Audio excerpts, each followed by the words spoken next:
Hi, this is Tara, and this is Storytelling Shorts with Tara Seren. Tonight we have a special guest coming in, and her name is Betsy Koos, and she's going to be sharing with us her map for change. She has been in the field for over 30 years and working with so many diverse populations, helping people to find inner resources to find their path home. And as we gather into the Zoom tonight, I am going to be playing this beautiful intro, a storytelling short into our settling in for the Zoom tonight and our special guest. Tonight's story is The Star's Gift. It's about lemon balm, one of my most favorite herbs and plants. And I will go ahead and begin the reading. Go ahead and sit down, settle in, get ready for our Zoom, and here we go. The Star's Gift. One sunny day, a young girl named Annie decided to make a flower bouquet for her sick mother. Slowly, she strolled through the countryside, picking many pretty flowers and wandering farther and farther from home. After a while, Annie became very tired. She sat down to rest in the warm sunshine, and before long she fell into a deep sleep. Suddenly, Annie woke at twilight. She jumped up to run home, but didn't even know where she was. In the growing dark, everything seemed strange and unusual. She tried finding her way home, but only became more confused and lost. Finally, hungry and worried, Annie sat down and cried. Soon stars twinkled through the darkness until they filled their night with glowing light. Now one special star gazed down on the sobbing girl and understood what had happened. The star knew that the girl could not find the path by herself at night, so it thought of a way to help her. Slowly, the star shone more and more brightly until it appeared as a brilliant full moon. Then it sprinkled stardust down on the lost girl and on her pathway home, creating a trail of silvery light and a beautiful lemony aroma. Annie stopped crying and watched the dazzling showers twinkle like millions of fireflies, and she followed the stardust path as if in a dream, never wanting it to end. When the first streaks of daylight appeared, Annie reached home. Suddenly the stardust trail faded, and in its place new plants bloomed, leaving a path of beautiful lemony fragrance. With wonder, Annie realized the star had left these plants as a gift to help her find her way home. She named these plants lemon balm because of their lemony smell and their soothing nature.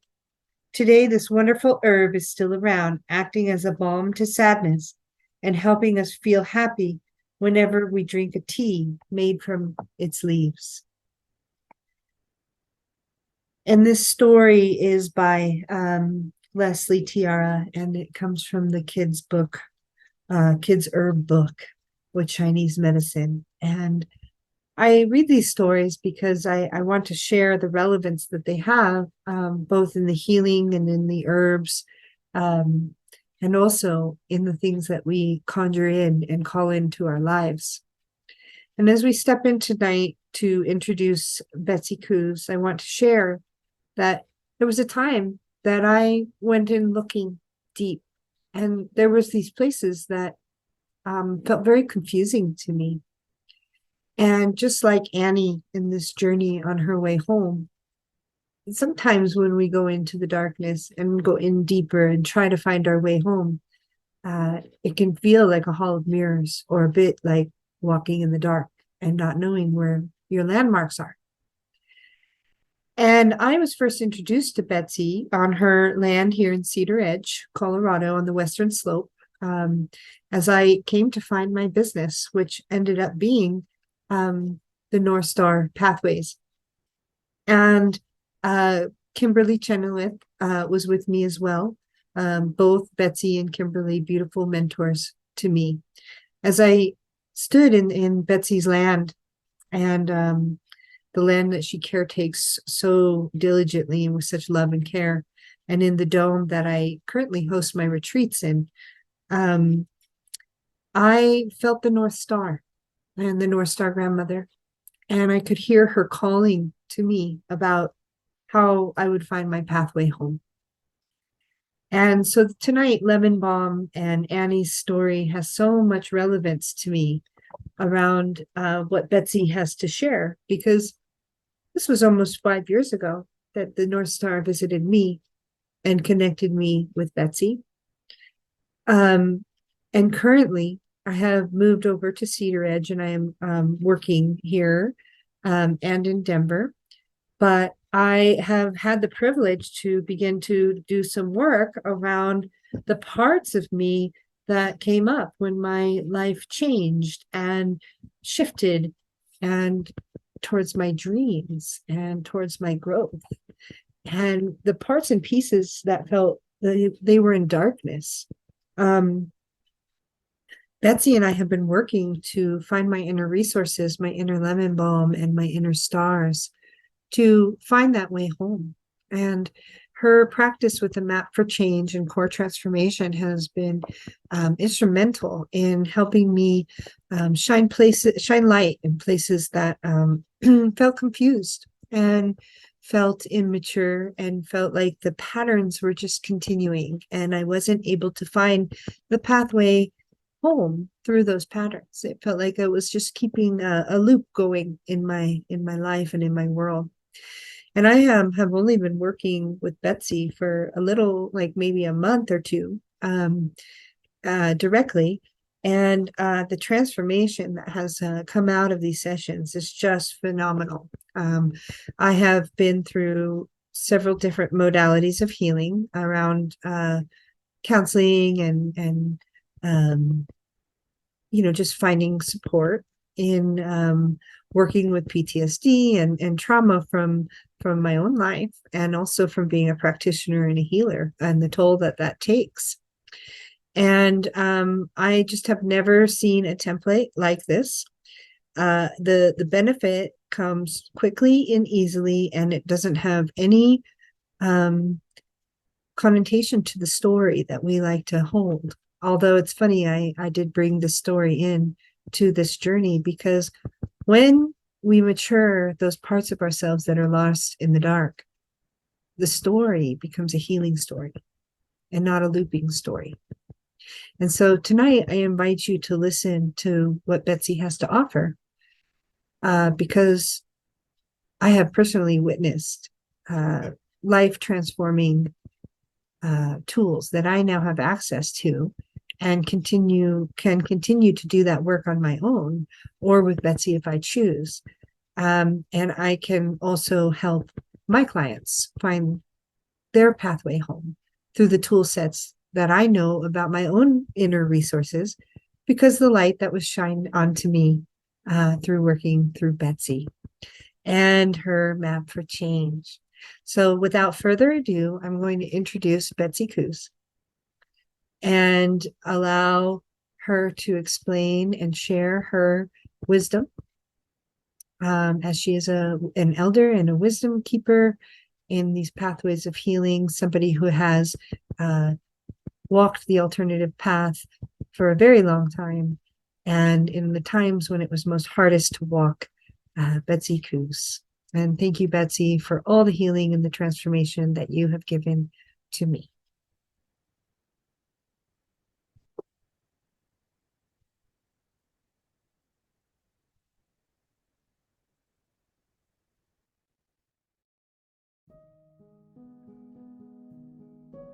I see a lot of people who have been in other therapies, and they will come with a diagnosis and being on medication. And so a lot of what I like to do is really find out what's going on underlying, which is what we can work with, and really work with treating the problems and solving problems and not just treating symptoms.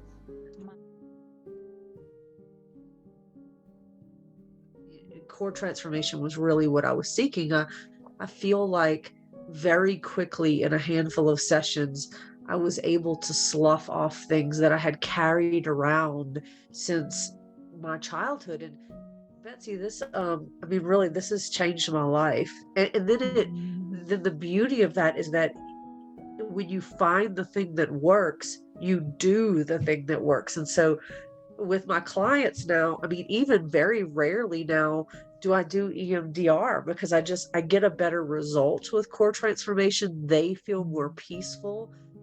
It's and then like 2 sessions later, it's like you're looking at yourself like, is this me now? Am I this person? Is this really happened? Is this gonna stick? And it's such I a glorious know. experience to like feel yourself change and to watch people change, and really to watch it happen with very minimal effort on anyone's part other than showing up and being willing to do the work.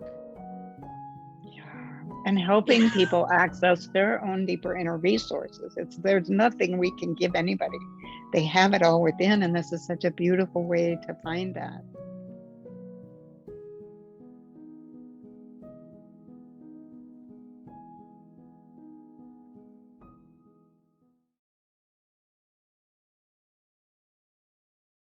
Thank you, Betsy.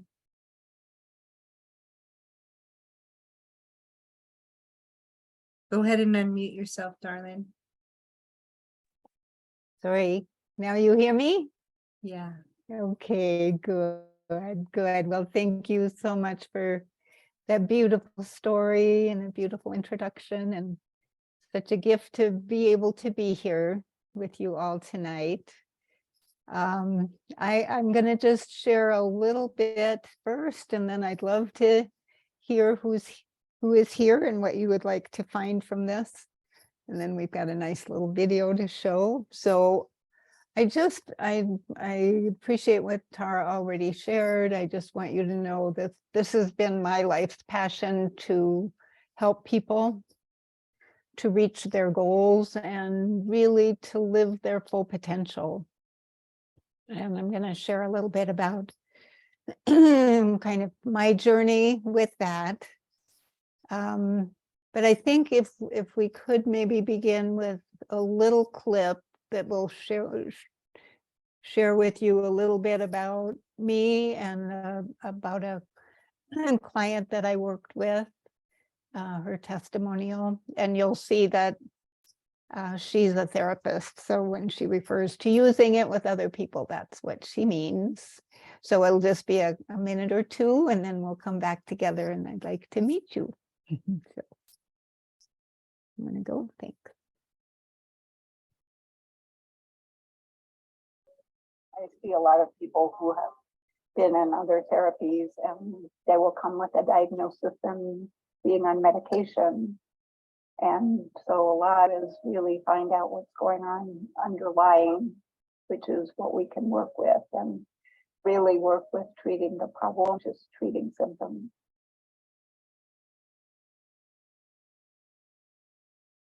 Core transformation was really what I was seeking.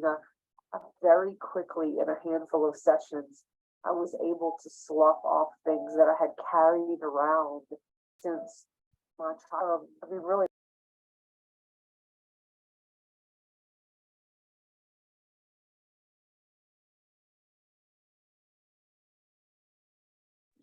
I'm sorry I had to stop that. For some reason, my Zoom ended on my end. I'm not sure if it ended for all of you.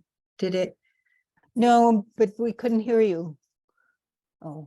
Oh, I'm sorry. For whatever reason, playing that YouTube is messing with it. So Oh. you're amazing, and that woman had Okay. a life transforming experience. Okay.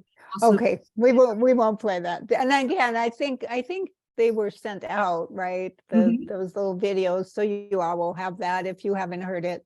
yeah. But she does talk about how helpful it was for her in a few sessions, and she's a therapist. So I see that all the time. And I'm just going to say briefly, and then I'd love to hear from you all, but that I have been in this field for really close to 50 years, which makes me really old, and really have worked with literally thousands of people with very serious diagnoses and problems, and And I really feel like, unfortunately, people don't come to therapy unless things get so bad. And it's really my passion now to be able to share this work with people whose lives are working okay. We all have stuff and things to work on, but really not to have to wait till we get to the bottom to be able to start creating ways to learn how to make our life better. So that's really my passion and what I want to share with you all. Can you see me when I'm talking and hear me okay? Everybody's seeing and hearing me okay? Yeah. And I know that we have several people Yes, on I here have that, us on. yeah, they don't have their cameras on, but Okay, but everybody can see me and I don't have to do anything. nope, you're good. I'm good. Okay. So, so I would love to hear a little bit about, yeah, I'll wait to say that. So just if you could just share your name and where you're from, if you're willing, and if there's anything that really drew you to this class, if there was something you were hoping to get from this. So we'll just kind of go around, and I don't know if there's an orderly way or everybody can just volunteer. Yeah. Look, oh, I can see there's Kay and Lucia. I know Teresa's on here and Rochelle and Francesca. So if anybody wants to start, just go ahead and pop yourself off mute and share why you came and what drew you to this. Nominate as tribute. Hi. Kicking in, and I'm like, cool, I got a few minutes before I have to flip it.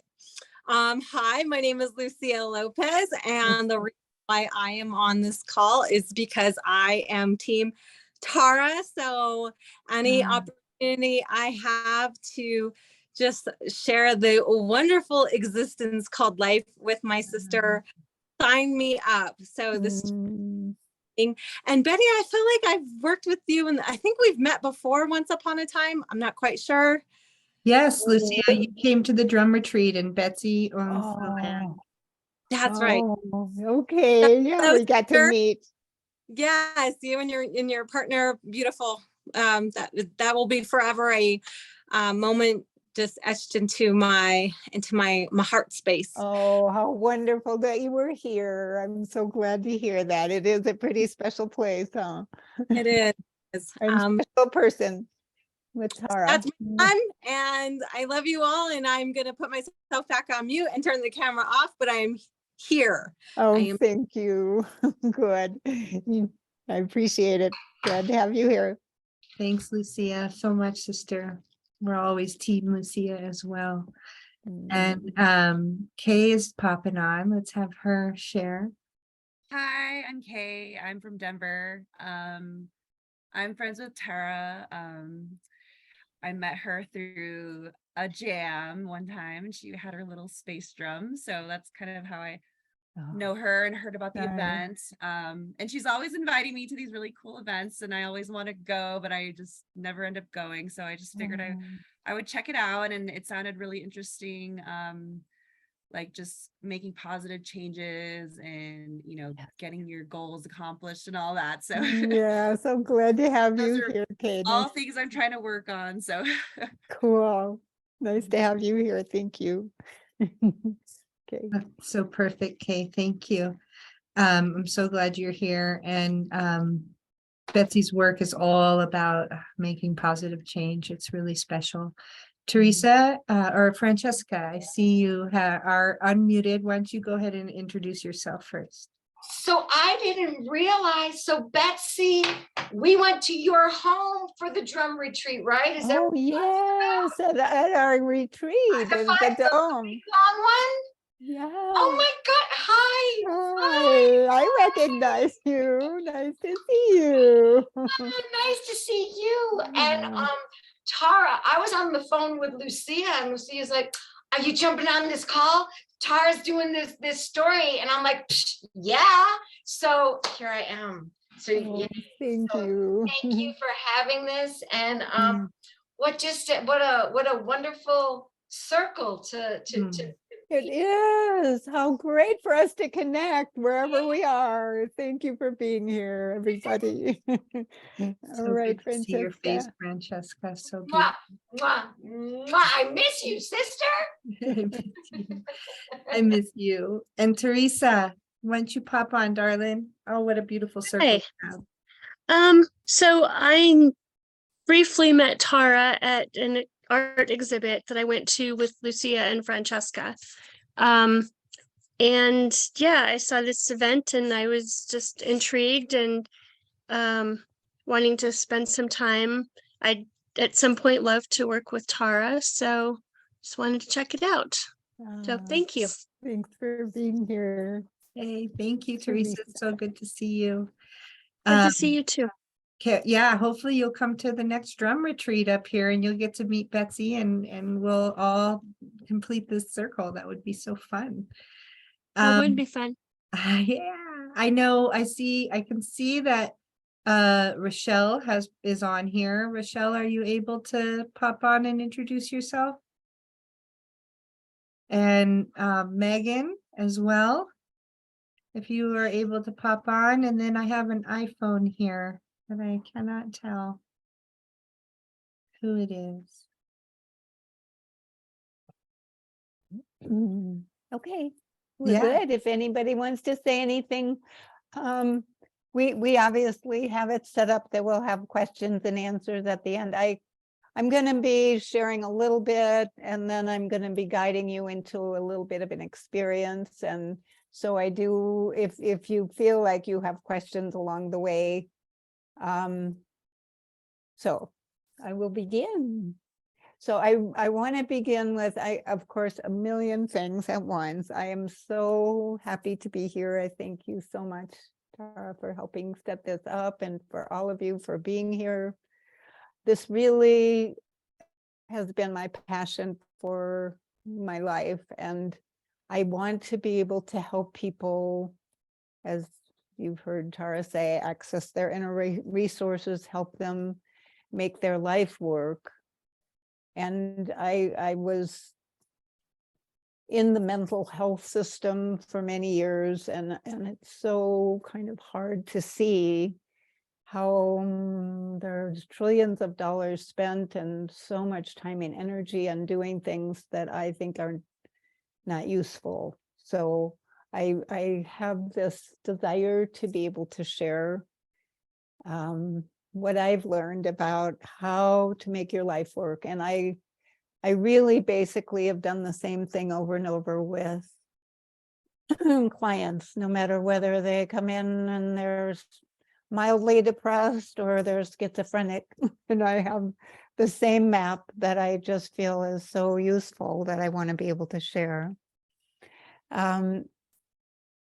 It's really, I want to say that there's nothing wrong with people, and they get labeled and in these diagnoses and medicated, and it's very hard for me to see that, because I worked with people, all people, and helped them. And when we work in the right way, change is possible. To me, you know, I'm sure you've all heard the definition of insanity, doing the same thing over and over, expecting different results. That's exactly what I see in the mental health system.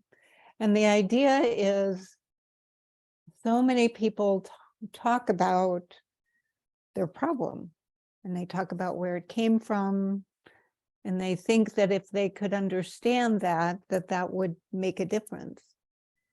And in reality, when you think about it, when you sit around and talk about problems, what is your experience? You're kind of miserable. So my goal in working with people is for them to feel better when they leave a session than they did when they came in. And so I'm what I call a solution-focused therapist. So the first thing that I ask people when they call, even to schedule for sessions, is, what is it that you want to have be different and better in your life? What is it that you hope to get from this work? And I say this is one of the most difficult questions that I ask people, because usually nobody's ever asked them that before. People are so busy focused on their problem and what's wrong and where it came from. And when you think about it, again, that's not a really pleasant place to be. So I say I could never have been a therapist working with thousands of people for 50 years if I had to sit and listen to problems all day. So I basically, my map for change is I like to hear a little bit about where people come from that doesn't work for them. And I'm going to explain a little bit of, I'm going to say the map first. Then I'll say more about that. Then really what's important is when you think about going on a trip, you kind of want to know where your destination is. So basically, we want to clarify the goal or where people want to get to. I say a lot of times I work with people and they say, I just don't want to be here. So if we think about it, I just don't want to be wherever you are. It's kind of hard to figure out where to go and how to get there. So I want to say that what I'm talking about, and I hope that you all can relate to this, relates to the fact this is patterns for all people. I go through all these things myself. We don't have to have a diagnosis. And I don't think most people would have a diagnosis if they didn't go to a doctor or a psychiatrist whose job it is to give them a diagnosis so that they can bill insurance. But then people kind of start believing that they are their diagnosis. And that's not the most useful place to live. So, so then a lot of the key of what I work with is, so let's say we're in a place where we maybe aren't feeling as good about ourselves as we want, or maybe being hard on ourselves or something, and we want to be in a place where we're feeling better, we're feeling more confident and self-assured. And so we want to clarify where we are, where we want to get to. And then so why don't people just go there?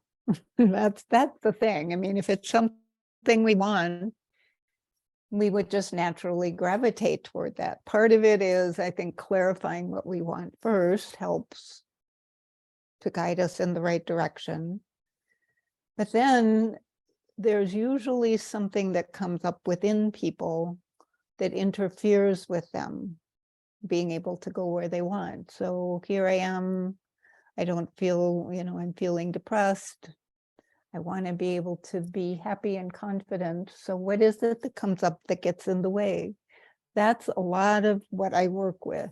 That's what we call limiting parts or interfering experiences. And so I'm going to kind of share with you that for me, I've learned this wonderful process core transformation. One of the requirements was to do 100 core transformations on myself. And at first I thought, oh, that's going to be so hard. But then I'm up to 1,000 by now. So really we want to work with these parts. So really, I'm going to share again a little example for me of one of the things I worked on a lot is my tendency to worry. And so these are responses, things that we do like that are not logically and consciously generated. So it's like, I don't know if you all have, I'm going to ask you in a little moment to think of an experience of something that you have that's maybe uncomfortable, something you'd rather have choices about, but it happens anyway. So I don't know if anybody feels frustrated at all or worried is my big thing, or hard on themselves, or So if you can think of a little experience of something that you've had that that you do that you really would rather not, but you can't figure out how to do it differently. And I wish I could see if everybody could raise their hands. Can they? Can we see that? Yeah, good. You got one? Yeah, and we can even, I'm just tapping mine into the chat if you have a moment, if you want to, I just put scarcity, that's something that comes up for me. And so if somebody wants to type into the chat, so Okay. Betsy can see, that'd be great. Oh, and should I look at that chat thing or look at they're going to take their face? If they do, I'll just share with you. Oh, okay, that'd be great. Thank Fear, you. worry, security, familiarity. Yes. Perfect. Perfect. Thank you so much. I didn't know I would get so many good examples.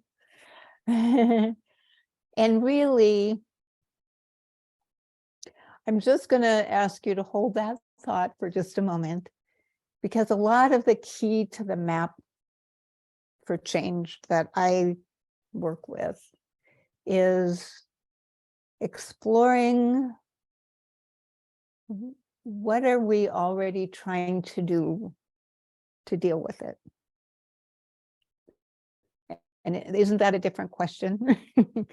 It's really what I call, and if you look at my website, which that was listed on that video, so I hope that it's going to be some other place, because I'd like for you to check that out if you want.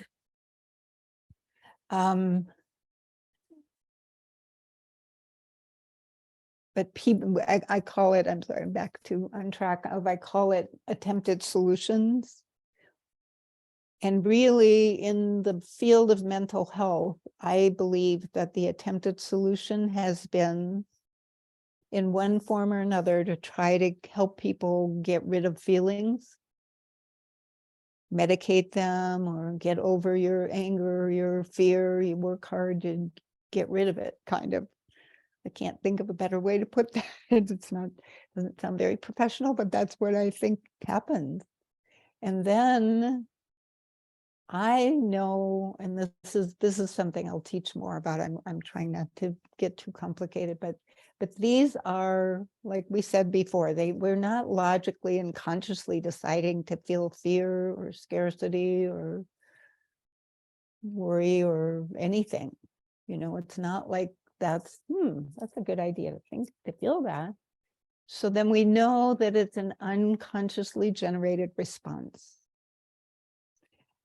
And that is one of the biggest keys to everything. It took me forever to learn that. I was in all these trainings, this neurolinguistic programming that I'll share with you more later. And they always talked about it's about the unconscious. And I just had to figure it out. It's like, yeah, it's not a logically consciously generated response. So if we do something, and I'm sorry, it's there because it's a survival mechanism. It's trying to get a deeper inner need met based on when it was learned. So when we do things to try to take that away, what happens? Hold on tighter. That's what we, and as therapists, call resistance. But I will tell you, one of my great trainers, Richard Bandler, one of the developers of NLP, neurolinguistic programming, used to say, there is no such thing as a resistant client, only an inflexible therapist. So I learned that when I was a very baby young therapist, going, So I learned to do whatever I could to help people help themselves, and realized that it has nothing to do with the conscious mind. So sitting and talking about our problems we're never going to find the answer. We'll never figure out why. And even if we do, what good would it do? And that's really the question. When I ask people their goals, they say, I want to know why I'm depressed. It's like in our culture, we want to understand why things. And it's like, well, what would that do for you if you could? Well, I hope that it would help me resolve my problems. Well, if I could help you resolve your problems, even though you might not know why, is that okay? And they usually say yes. So, so I think that concept of what are we trying to do already to deal with our problem, might be a little difficult. I don't know if anybody has any guesses about that for themselves. So I mean, if you have one of the things that you talked about.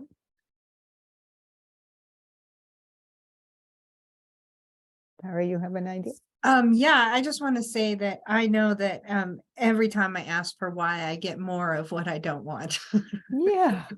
Isn't that the truth? You just get to replay the old tapes of all that old garbage you don't need. No, and you never can figure it out. And it's, I mean, again, these are unconsciously generated responses. I don't even think people know they're doing that usually. And yeah, if you have any thoughts or questions, or I guess I would love to know if that concept makes sense, because really the other part of what I want to say about that is, which I may already have said, but that what we're trying to do to solve the problem is actually the very thing that's creating and perpetuating the problem. I worked as a specialist with eating disorders for many years in Grand Junction because nobody else wanted to work with that. It was a very hard population to work with. And I knew a little bit about it in my training in Chicago. And people just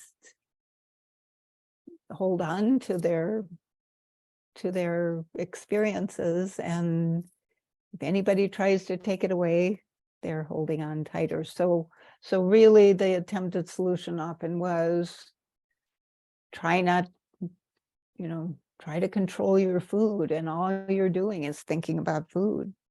It's like if we're on a diet, where do our thoughts go? It's like we're constantly focused on this obsession about calories and fat grams, and that's not a really good way to live life and deal with our food issues. So Right. I know that every time that I feel like, oh my God, am I going to have enough? Am I going to have enough? And I keep thinking of all the ways that I am in lack, yeah. and then so then my focus stays in lack. And so as my focus stays in lack, so too does all of the things that I draw towards myself, right? Or in the same aspect, fear, worry, security. It's almost like, oh, I don't worry. I don't want to be in worry, but then I'm worried about worrying. And Exactly. so And it that's the grips whole tighter. thing. And because I have worked with this so much with myself and with others, I know, again, these unconsciously generated responses were learned as deep survival mechanisms. So they want something very important. So the wonderful thing that we do with this process of core transformation developed by Connie Ray and Tamara Andreas, work with these parts of ourselves and help them bring to us what they've been there wanting. People just describe that the old patterns just melt away. So it's like it's a way to help that part get its deeper inner needs met. And so this is a process that does that. And I always say to people that if you don't experience it, you will have no idea in the world what I'm talking about. So that's what I would love to guide you all a little bit. I'm going to share just a little bit of a map that will help you to be able to do this for yourself.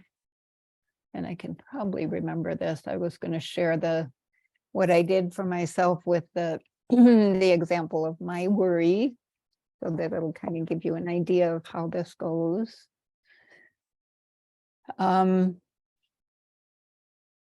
So this is going to be, again, you won't really understand it fully, but I'm just going to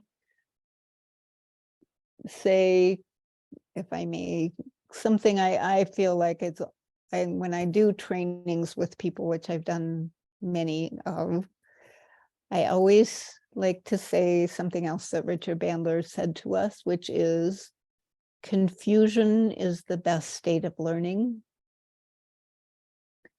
And what that means is, don't try to put this into your old maps of things, to your old boxes of what you know. It's, oh, this is like this. And I always say that at the beginning of the class, and then in the class, somebody always says, oh, it's just like this. No, it isn't. It's like what it is, and it's something. So you just kind of want to open your mind, which looks like you're all there and willing. And when I met you, that you would be willing to do this. And just allow yourself to follow along first with my little example, and then I'm going to guide you through a little bit of a process, and we'll see if you get a sense of what I'm talking about. The other one thing I'm going to say first, which is, to me, therapy isn't about, and change isn't about understanding anything. We can understand things. People have been in psychoanalysis for 20 years, and they know everything about where their problems came from, but they aren't any different.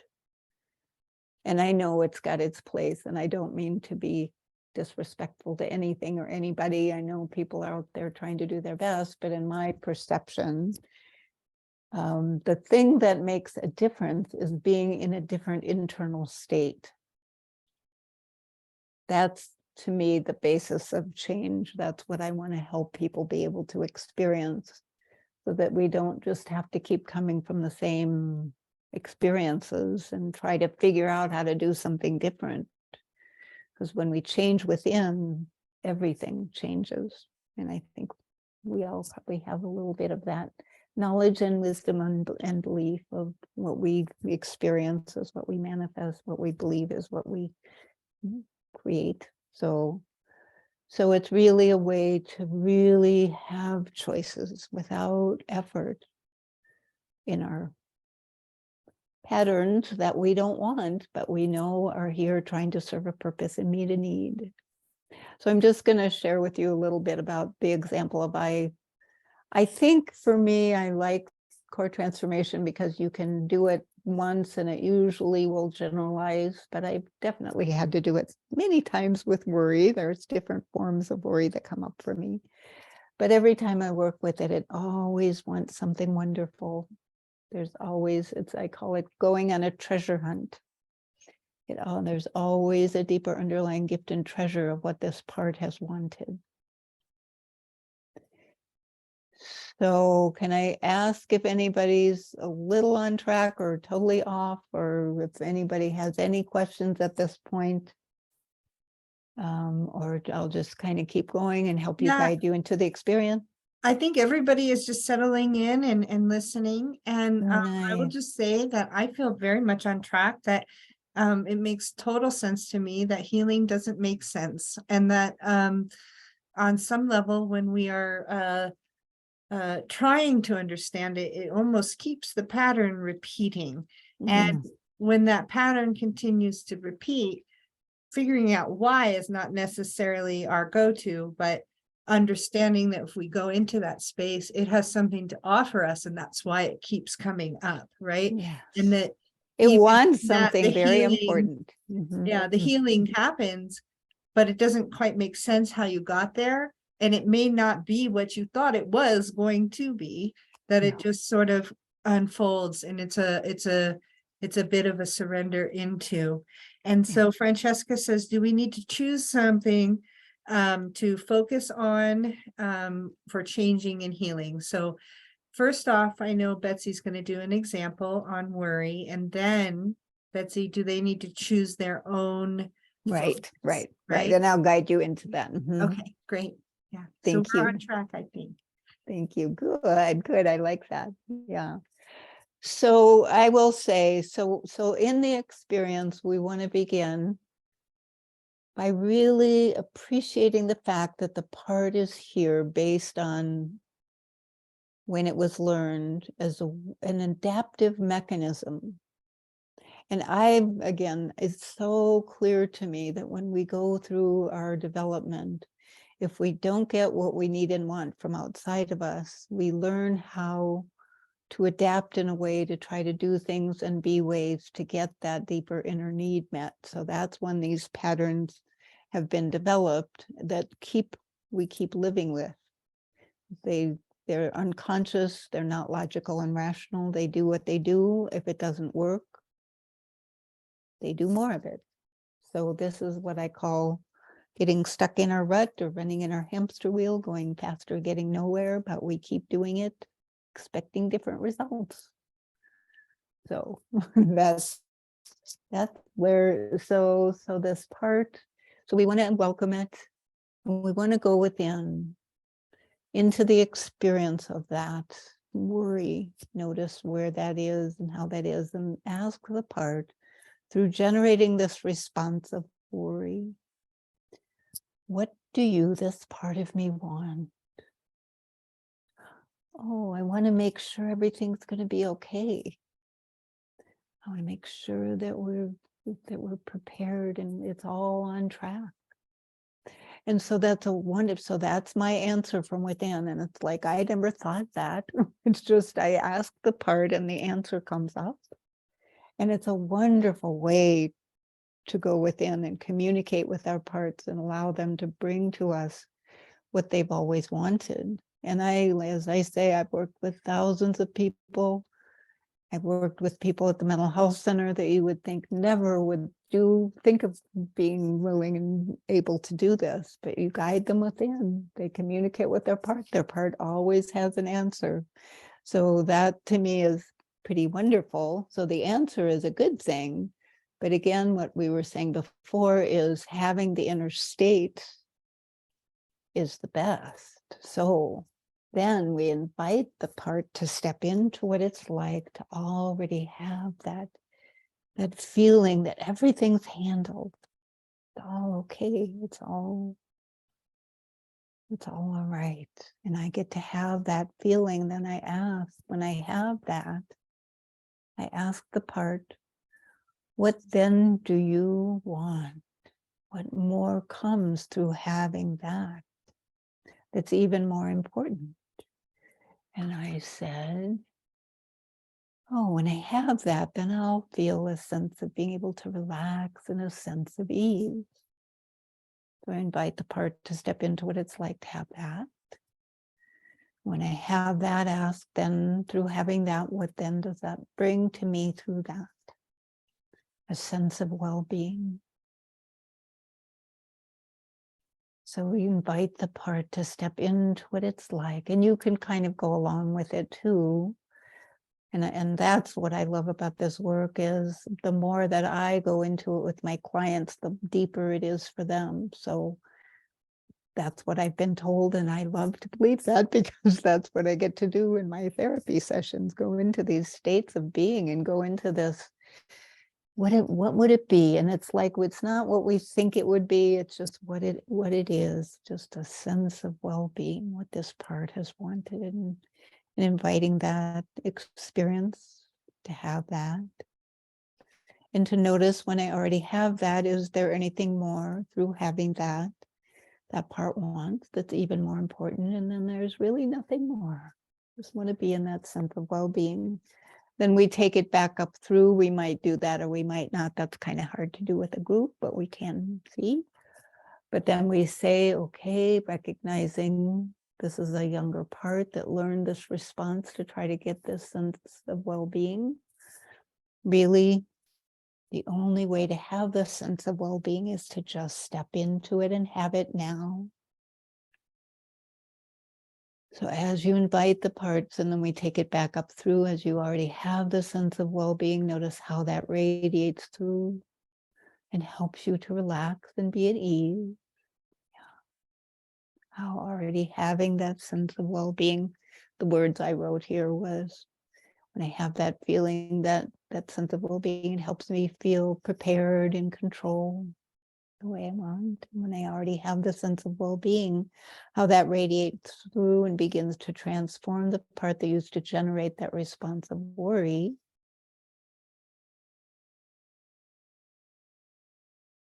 When you already have well-being, worry is just kind of already transforming. Anybody get that? So that's where we guide into the experiences, which is the very thing that speaks to the unconscious mind. Words don't speak to the unconscious mind, experience does. When it has the sense of experience of well-being, it speaks to our cellular memory. It speaks to our core. It doesn't speak. It is within us, and it well, I guess communicates is about the best word I can think of. So that's kind of how it works. And that gives you a little bit of a sense of, and then it goes much further and deeper, but that's kind of the concept that I really wanted to be able to convey. And like I was saying, the only way to get that is through experience. So that's where, if you can all think of something like, and I will say for a little demonstrations, the experience thing, on a scale of 1 to 10, with 1 being very minimal and 10 being very big, I always say pick something between about a 1, 2, 3, little one, because you want to have an experience of it. You can't have it if just through a thought. It's like, if I thought this, then what would that part want? It's really, so you have to, this is a treasure hunt. You have to start where the first clue is to find the next clue, and you have to go to the next clue to find the next clue until you get to the treasure. I just want to say, Betsy, that one thing that helps in our sessions that you do is ask me to feel into a moment in time that I had felt that particular emotion. So then it really does Right. conjure it up. I am actually experiencing You that got it. emotion You've in got the it. Thank you. Thank you for saying that. And then as soon as, and that's what I will do, because that's the very thing. And you got it, because you can't just think about, I wonder if I were there, how it would feel and what that part would want, because you'll never find the answer, right? So good. Thank you. So these moving on. So I guess anybody who would like to experience this, it would be useful to have a little unwanted experience of, I remember when I first did this, I remember having had an irritation with my secretary that day, and it was something that I could recall, and I could feel the feelings. And I'm going to say, as a therapist, of course, I don't want to guide people back into their unwanted feelings. But I think if we can transform it and you never have to feel it again, would it be worth doing it for a second or two? So that's kind of why we do that, because that's the only way to have the experience. So I'm going to just trust that everybody has one. And if you want me to see what's going on, you can be present, and if not, you're welcome to go, be where you are and do it on your own. And maybe at any point that you want along the way, ask questions. But now let's just kind of recognize that you have an experience that you're thinking of something that you felt that maybe isn't as positive as you'd like, that you can just recall that time and experience, or a time and experience when you had that feeling before. And that's where you want to recall just one specific time. It's kind of like everyone is a piece of the hologram, but you want to get into one particular experience so that you can have this experience. So recalling that time again now, when you had that feeling. And imagine as though you could drift fully now back into this time and experience. Fully again now. And just being here, seeing where you are, what's around you, hearing sounds around you, noticing your internal thoughts and feelings, what you might see in your mind's eye, you might be saying to yourself in your internal dialogue, and the feelings that you experience both in and or around your body. And you just might notice, since you didn't consciously and intentionally generate this response, it's as though it's generated by another part of you. Notice, where do you feel this part, so to speak, lives in or around your body now? And you can just notice that. You can maybe put your hand there, maybe just kind of note. And it's really a way to know that you are in the experience, is that you'll have a feeling of it. Good, excellent, very good. And now we'd like to begin, even though we don't know yet what this part has been here trying to do for you, by already thanking and appreciating the part at the level for which it's been learned to try to serve a deeper underlying purpose and positive intention. At that level, welcoming this part. Parts are more open to communicating with us when we're welcoming of them, and go within and ask the part, through generating this response, what do you, this part of me, want? And now this is the time to just be really aware, quieting the conscious mind. It'll want to step in, but it really doesn't know. And just going within and allowing the answer to emerge from within, from the part that does know. So you go within and you ask the part, what do you want? What have you been here trying to do for me? And you can notice if you get any kind of an answer back. It might come in words, or just a sense of a feeling of something. And then we like to thank the part for its response, and invite the part to step into what it's like to already have what it's wanted. To allow the experience to come forth from within as this part has wanted. Allowing a sense of that experience. And again, this is something we don't often know how to do or even believe is possible. So it's not coming from the conscious mind.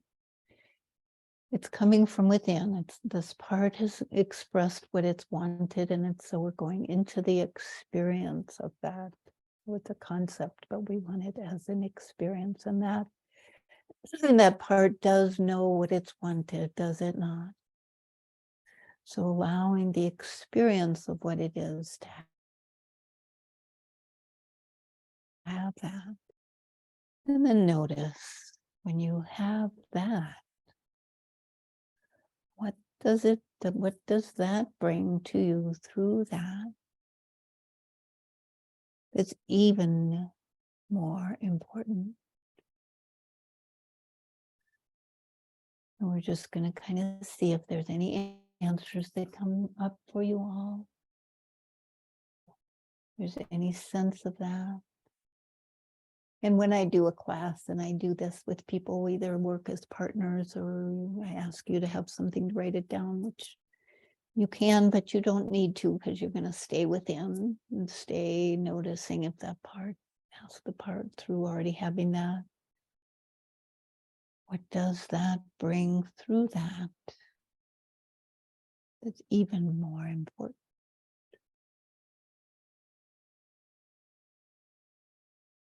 And if you get an answer, you can thank the part for its response and invite the part to step into what it's like to already have that.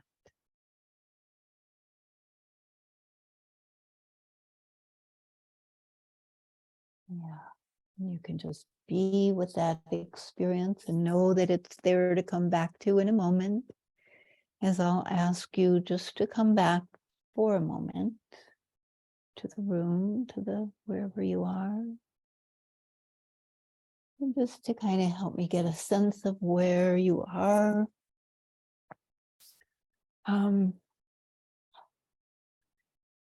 Is people having an experience, doing well. You know, it's really, yeah, doing good. You getting a sense of the experience. Did you get a second one? Did you get the second layer?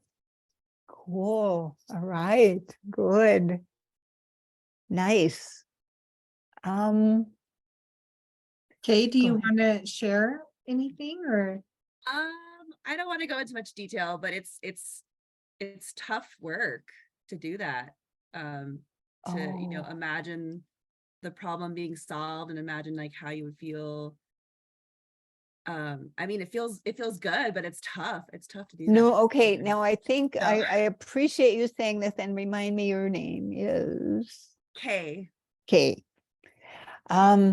So really, did you have a part that you wanted to work on?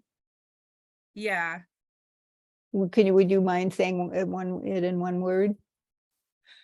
I don't want to know any content. Was it anger, fear, worry? Was there an experience? I don't really want to share. Oh, you don't have to say. Okay. So really what I was going to say when we were initially talking about the problem, and I didn't finish saying that it's really, so for instance, if somebody comes in to me and says, I'm depressed, I say, what's really going on? I can't work with depressed. That means something different to everybody. So I want to know what's going on inside that's creating that. So a lot of times people tell me, oh, I'm telling myself I'm never good enough, kind of thing. So that's like, to me, that's the part that we can work with. And I say, this is a part, you can't just get rid of it, like we were talking about. So you want to work with it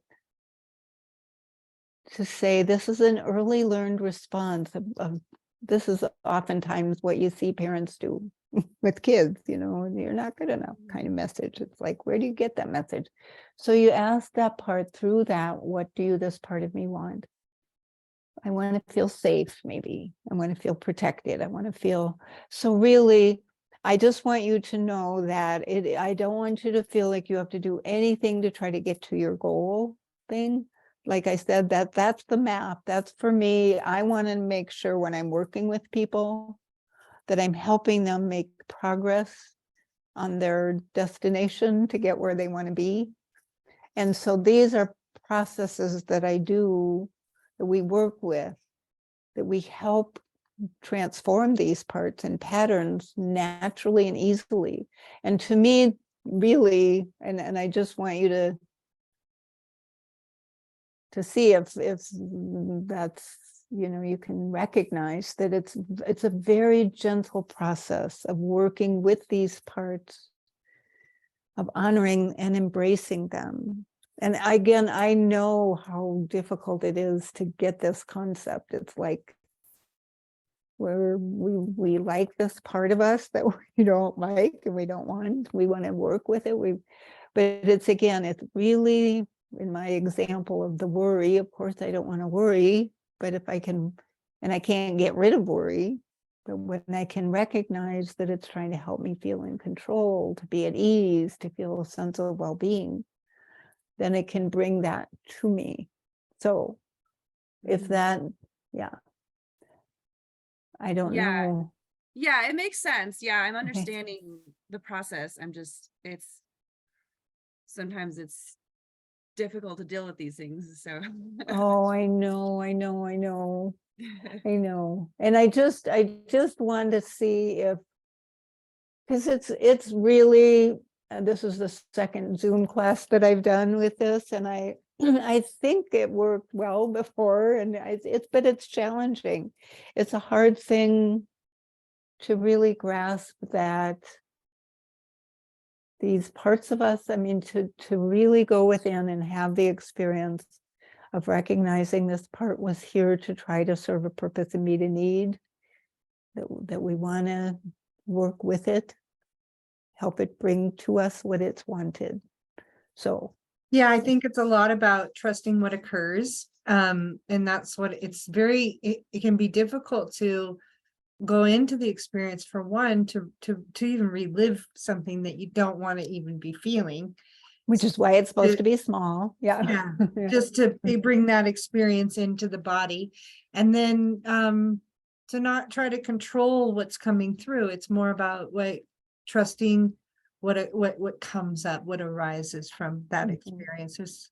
To me, it's like a voice, a little voice that is very neutral and doesn't have an attachment either way. And it really is that process of quieting the mind and going within. And that's, I think, I don't know if people have meditation practices, if that's something for a lot of people in our culture, that's something that's so new and different. And so, I mean, it has to be really quieting this, listening within and noticing what comes back. And I don't know if anybody else has any thoughts, experiences. And Tara, it seemed like you were kind of going through it a little bit. Would you be willing to share your? Yeah, actually, because we have done this process so many times, it actually becomes a lot faster. Yeah. It's now to quiet the mind, you listen within, yeah. And you get to kind of cut the story out of it once the tool becomes a heightened sense within. And so for me, what came up was something that I felt like I was going through today with a friend, and the way that it sort of came out just made me feel small. And so I sat with that part of smallness, and then what arose in me was this voice that was like, oh, I'm just reminding you that you're already whole, that you're already exactly as you need to be. And I allowed that small part of me to really feel that little voice, what it was saying, to really feel it and to encompass that and to arrive. So okay, good. Can I ask, so was that the answer to the question, what do you want? Yeah, it was just like when I felt small, it made me feel like I wasn't enough. Right. And so what arose was just this sense of that I'm already whole. And I was able to allow that small part of me to really feel what it was like to feel all complete and whole and enough. Okay, great. Thank you. Very nice. Yeah. And that experience of that. And again, we didn't go very far with it, but really just to begin with, when that small part can feel that more wholeness, then that's, to me, that's what creates the possibility of change.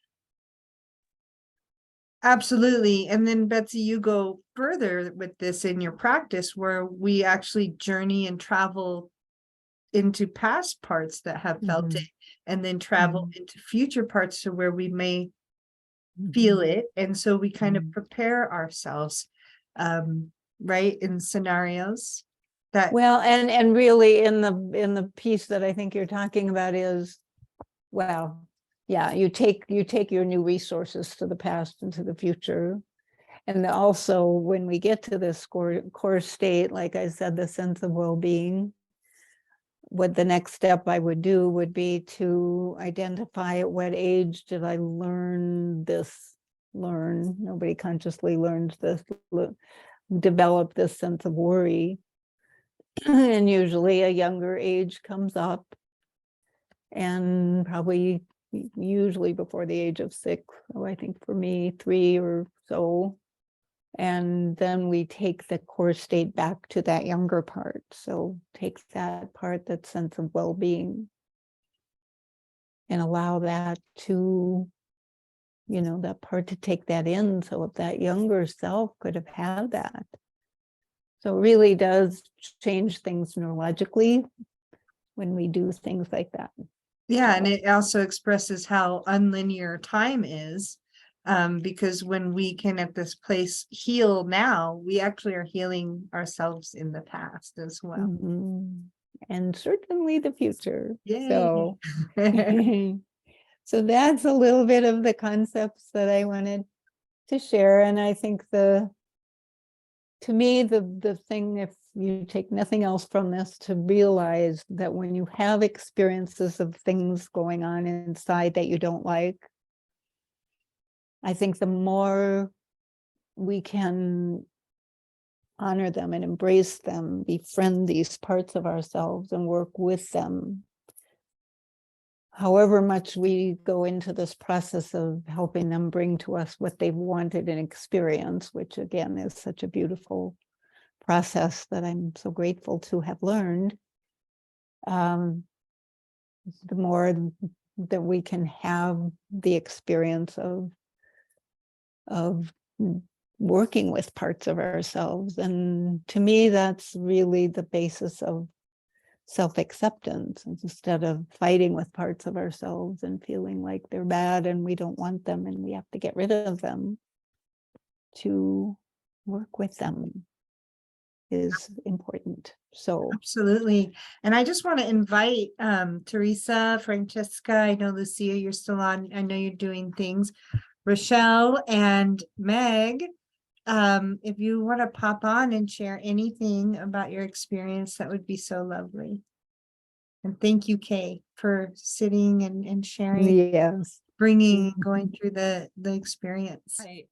I think I used a problem that was too big, so that was that was that was where I was getting stuck on. yes, it sounded like it. I know. I could only say so many times, no, don't do that.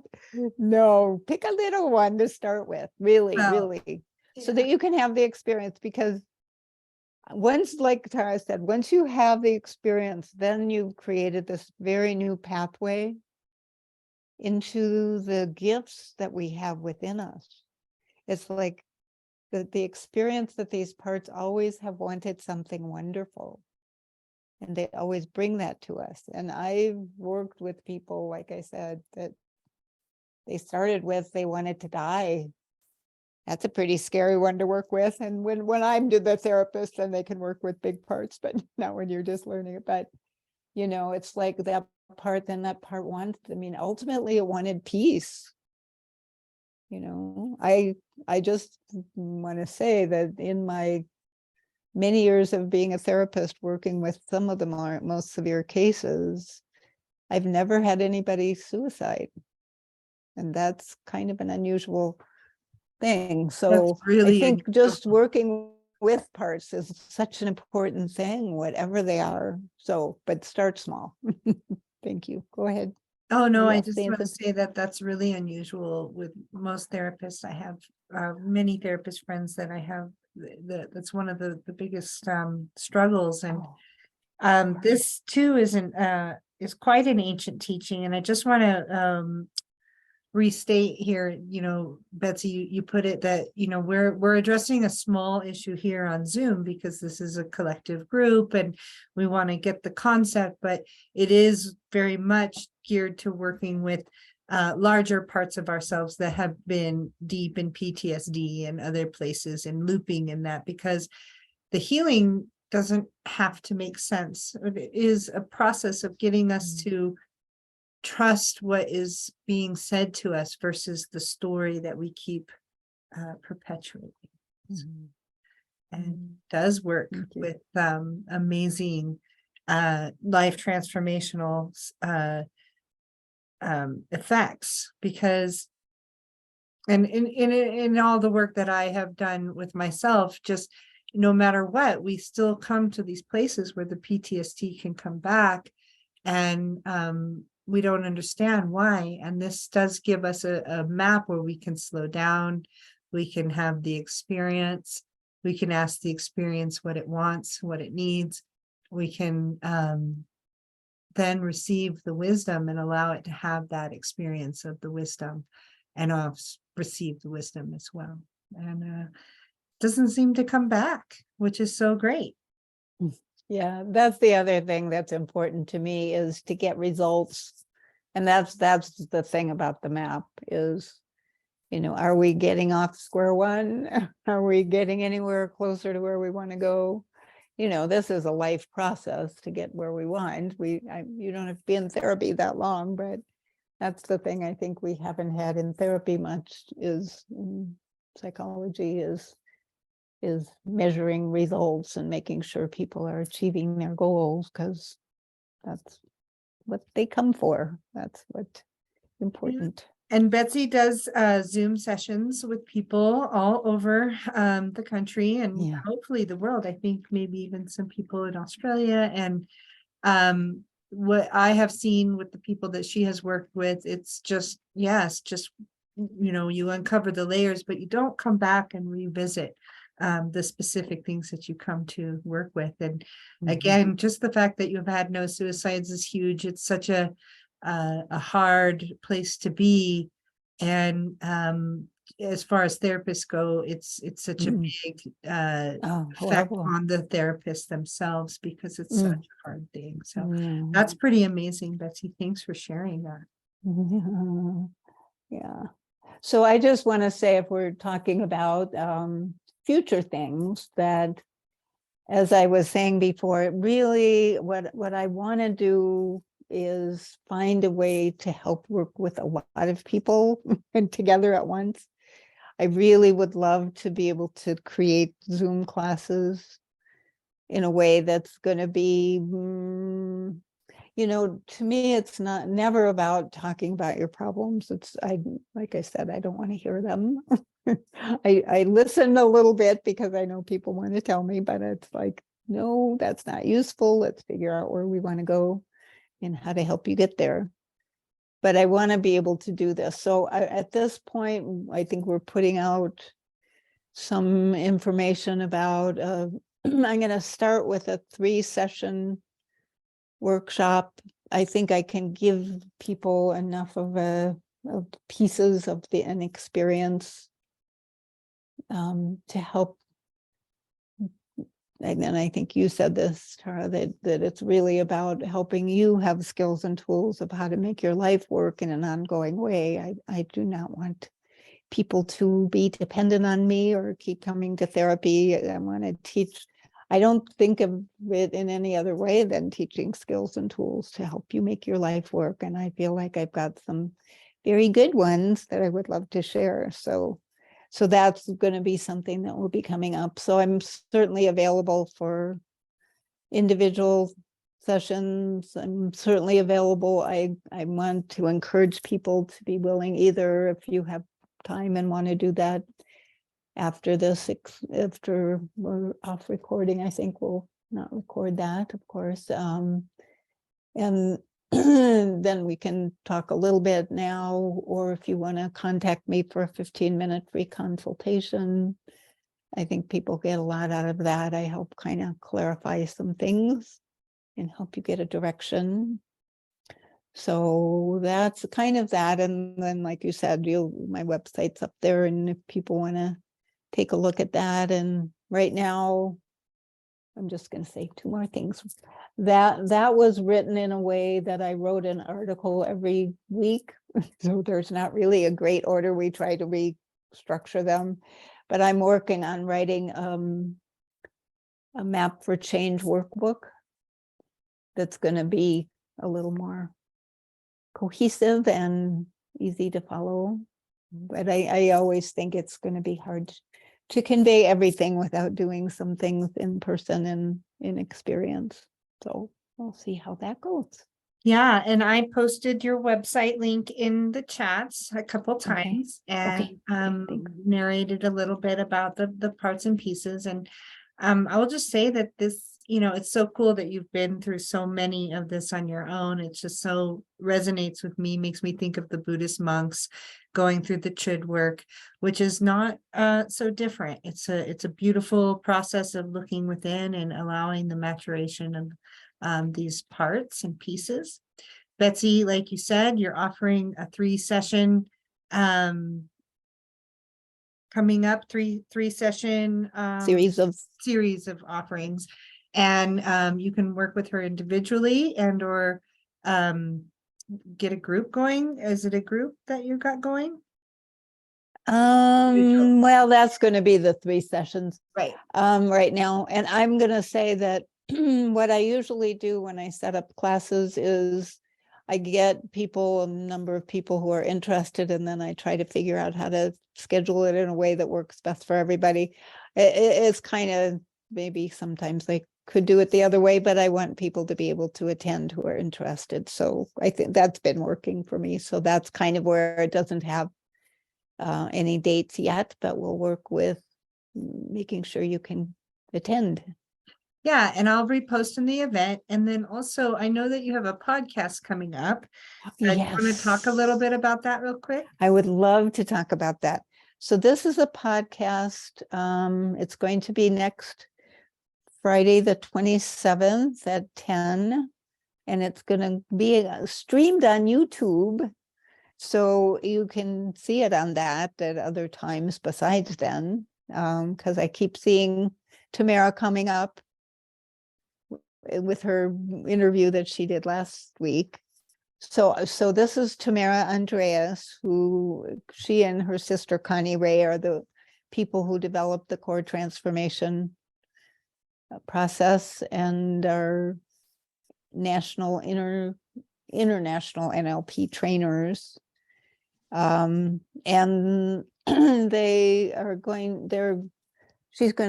Tamara's going to interview me because she wants me to share with other therapists about this work. So they do lots of core transformation trainings. They have coretransformation.org.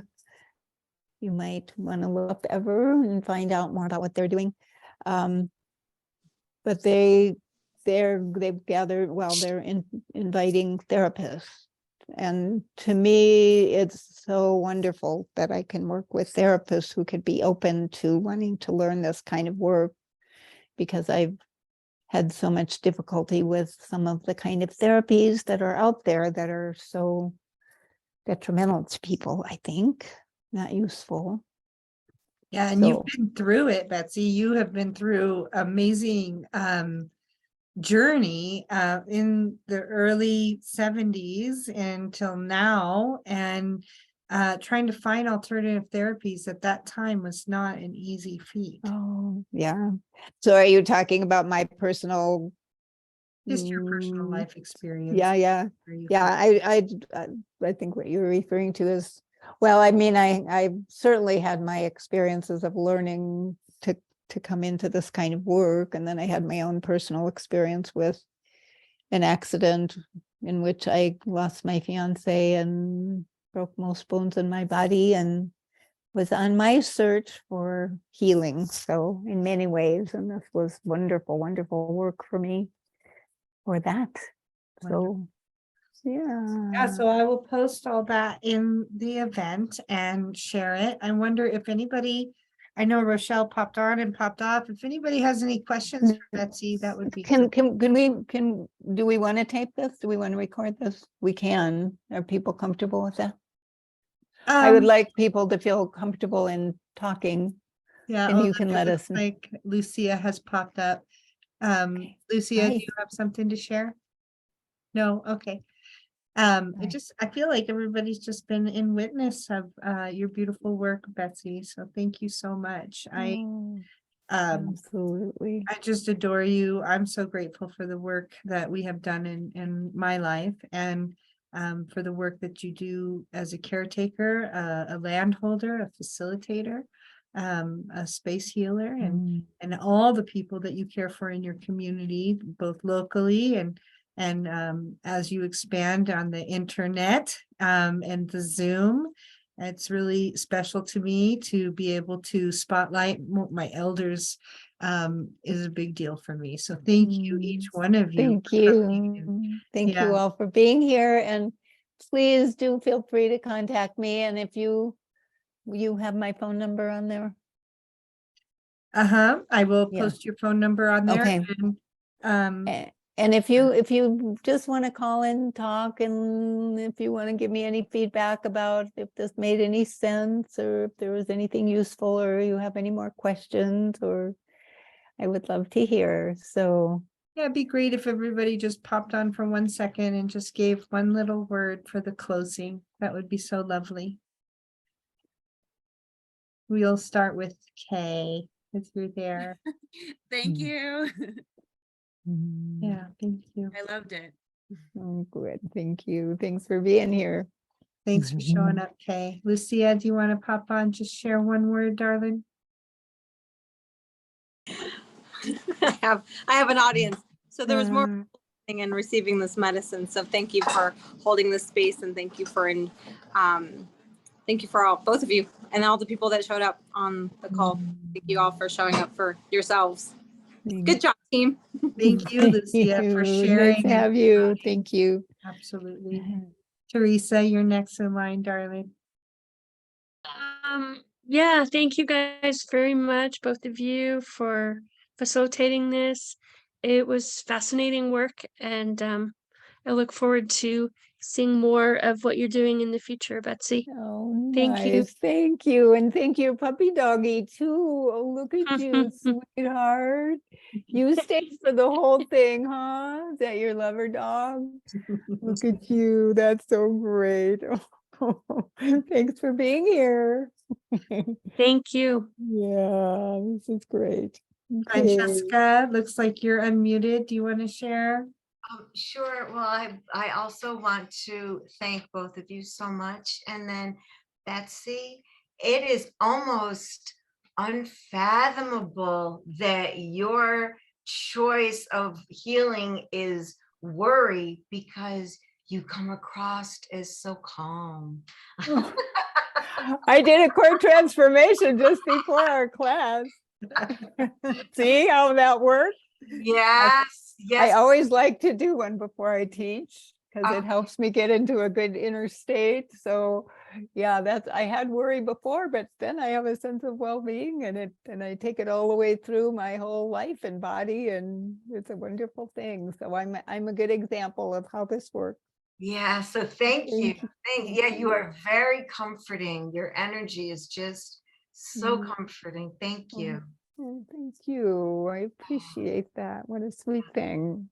Thank you. Francesca, so Thank you. This was so lovely. I just appreciate this and being with you all. And we have this is Rochelle. great. I don't know if she'll pop on real quick to say something. Got one more page. Just give her one last moment to see if she will. And no, we'll just let's just close the circle. And do you want to lead us in that closing, Betsy? I'm so sorry. You said what? We're You going to wanna- close the circle, darling. Would you like to lead us in that closing? Oh. I want to share my gratitude for this beautiful opportunity to be together and to share at the level that is so beautiful and healing of our spirits and our connection. And with great gratitude, I close the circle. Mm,